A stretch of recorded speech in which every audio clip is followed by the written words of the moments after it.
മൂന്നാറിൽ പൊമ്പിളയൊരുമയുടെ സമരത്തിന് 4ാം ദിനം സ്വീകാര്യതയേറുന്നു. AITUC സംസ്ഥാന ജനറൽ സെക്രട്ടറി KP രാജേന്ദ്രനും ES ബിജിമോൾ MLAയും സമരമുഖത്തെത്തി സ്ത്രീ തൊഴിലാളികൾക്ക് അഭിവാദ്യം അർപ്പിച്ചു.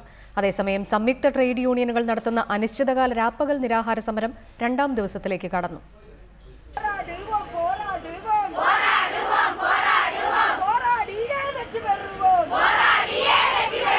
രണ്ടാം ഘട്ട സമരത്തിന്റെ ആദ്യ ദിനങ്ങളിലെ പാളിച്ചകൾ പരിഹരിച്ച് 4ാം ദിവസം മുന്നേറുന്ന പെമ്പിളയൊരുമയ്ക്ക് സ്വീകാര്യതയേറുകയാണ്.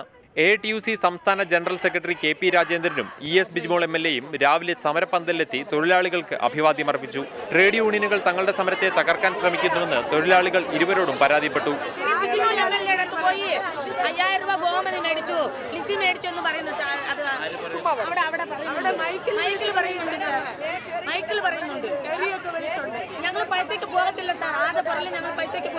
സ്ത്രീകളുടെ സമരം ന്യായമാണെന്നും സർക്കാർ ഉടൻ പ്രശ്നത്തിന് പരിഹാരം കണ്ടില്ലെങ്കിൽ ഗുരുതരമായ പ്രത്യാഘാതങ്ങൾ ഉണ്ടാകുമെന്നും ES ബിജിമോൾ MLA പറഞ്ഞു. ഗുരുതരമായ പ്രശ്നങ്ങളായിരിക്കും.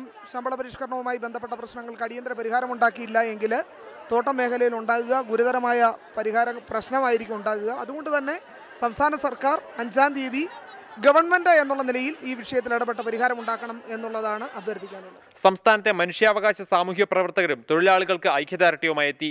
സമരത്തിന് സർവ്വ പിന്തുണയും ഉറപ്പുവരുത്തുമെന്ന് സ്ത്രീ വിമോചന പ്രവർത്തക K അജിത പറഞ്ഞു. ഫെമിനിസ്റ്റ് പ്രസ്ഥാനം ഇതിനെ പ്രതിനിധീകരിച്ചുകൊണ്ടാണ് ഞങ്ങളിവിടെ വന്നിരിക്കുന്നത്.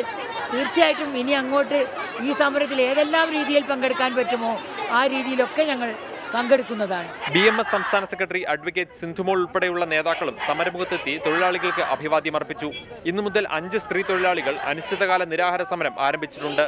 അതേസമയം ട്രേഡ് യൂണിയനുകൾ നടത്തുന്ന അനിശ്ചിതകാല രാപ്പകൽ നിരാഹാര സമരം 2ാം ദിവസത്തിലേക്ക് കടന്നു. റിപ്പോർട്ടർ, മൂന്നാർ.